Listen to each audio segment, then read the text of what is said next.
Hello again and welcome to day 93 of the Epic Journey. I'm Dalene FM and today we're going to be chatting a little bit about painting with light.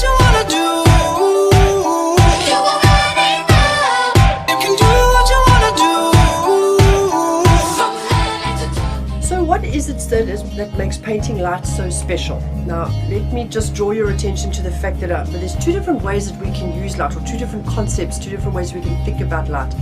First of all, light is literally the light shining on your object that will just illuminate it enough for us to be able to see what it is. So you can paint, anything that you paint is using light. Okay, so any painting that you do is going to have to incorporate light in some way, because without light you can't see what you're doing, you can't see what you're looking at. It would be a black canvas. That's not what we're talking about. We're talking about using light as a feature. So the light that is shining on your subject can be as important as a particular color that's in it, or the subject itself. It's not necessarily just something to illuminate your subject. It is something that can establish mood, can establish an emotional connection. A well-lit subject with a nice, strong, well-lit central focal point is going to completely, almost immediately, draw the viewer's eye to the light area. We're hardwired to see the light area. So if you've got a painting that's got a particularly strong light, let's just say you've got a still life and you've got a couple of items of fruit, but you've got a strong light shining on the apple or shining on the bunch of grapes, that's where the viewer's eye is going to go to first. So we're talking about using light as a tool to draw the central focal point in, as well as to establish emotional connection, as well as to describe our form by simply having lights and darks, because we know that without lights and darks, flat surfaces are just flat, they don't have volume in space. So we need to as artists, to be able to communicate volume, we need lights and darks. So we've got two different ways of looking at it here. We've got the lights and darks that give us the description of our shape, and we've got the really strong, well-lit area of light that draws our eye to a central focal point. And that is what we're concentrating on at the moment, is all the different ways that artists use light to emphasize their central focal point. Now, we went through Impressionistic painting a while ago and we talked about the things that were important to the Impressionists, one of which was light, and it was how the artist really, really beautifully figured out how to use art to create an emotional connection or an emotional response of the viewer to that painting. But light being used as a central focal point was not new at the time of the Impressionists. Right back in classical painting, light was very much a feature. If you have a look at Caravaggio's conversion of St. Paul, that strong chiaroscuro effect that he's got going on there, that's back in the 1600s or something. So it's not a new thing to use light as a central focal point. We can of course do paintings that don't use light as a central focal point, that there's no specifically well lit area or specifically a defined area by light. It can be defined by color or by all sorts of other things.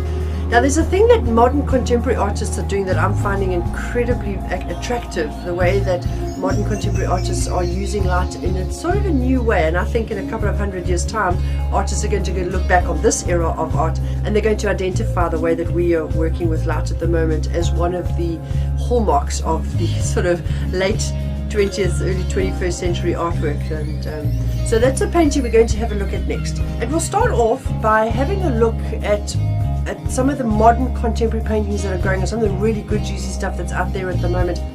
So we're going to start off in tomorrow's video. I think what we'll do is we'll have a look at some of the contemporary work that's going on at the moment and how some of our current artists compare to the artists of old, the Impressionists and the classical painters, the old masters of various descriptions, so that we can have a look and see what is being done now that is sort of different to what was being done before. And then we'll move on to actually doing an example using the sort of modern contemporary style of using light as your central focal point. So the topic of today's conversation is more to draw your attention to the fact that when we talk about how to paint light, because you'll see headlines on the covers of magazines and in blogs and all sorts, and it's like a bit of a buzzword at the moment, how to paint light. And it feels a little bit ethereal, and it can cause a little bit of confusion in the minds of particularly new artists, who kind of think, well, without light we can't see anything, so surely any kind of painting incorporates light. And if you think that way, you'd be absolutely right. If you don't think that way, it's simply because you haven't thought about it yet, but I think it's in the back of it's common sense to all artists. No, what we're talking about here with using, when we talk about how to paint light, we're talking about how to really use light as a feature to bring about, to draw the artist's eye to a particular place. Something like the chiaroscuro painting that we had a look at yesterday, where something is well lit and the rest of it is in darkness, you can see how your eye automatically fell onto the lighter areas and then kind of explored the darker areas afterwards. So chiaroscuro did it in a huge and very dramatic way, but there's a lot of ways that contemporary artists are doing it, and it can be just as dramatic, it's just different. Using light as a feature is a little bit more out there than using an actual subject, like you know, if you're doing a bowl of fruit and you have an apple and a bunch of grapes and so on, those are your elements, and then suddenly light becomes an element too, because you put a particular color or a particular quality or there's something special about the light. It's showing a special angle. There's something about that light that is special. So now not only do you have a bowl of fruit, but you've got a bowl of fruit that has got a particular lighting, and that light then becomes part of your central focal point. The subject of your painting is almost the light. Not so much the bowl of fruit itself, but what the light is doing to the bowl of fruit. And this is what the painting that we finished yesterday was about. It wasn't so much about the face, but it was about what that chiaroscuro lighting was doing to the face. So when you're painting, you're not painting the subject, you're painting how the light is interacting with that subject.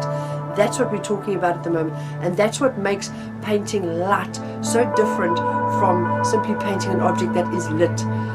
You're not painting the object. The object is there simply to be a carrier of your light. The light is your central focal point. The light is the major element of your subject. And the way that contemporary artists are using a light at the moment is I'm finding incredibly fascinating, and it's juicy and meaty. So thank you very much for joining me in day 93, and until I see you tomorrow, please don't forget to like and share the video. Thanks again. Bye. That's what you want to do.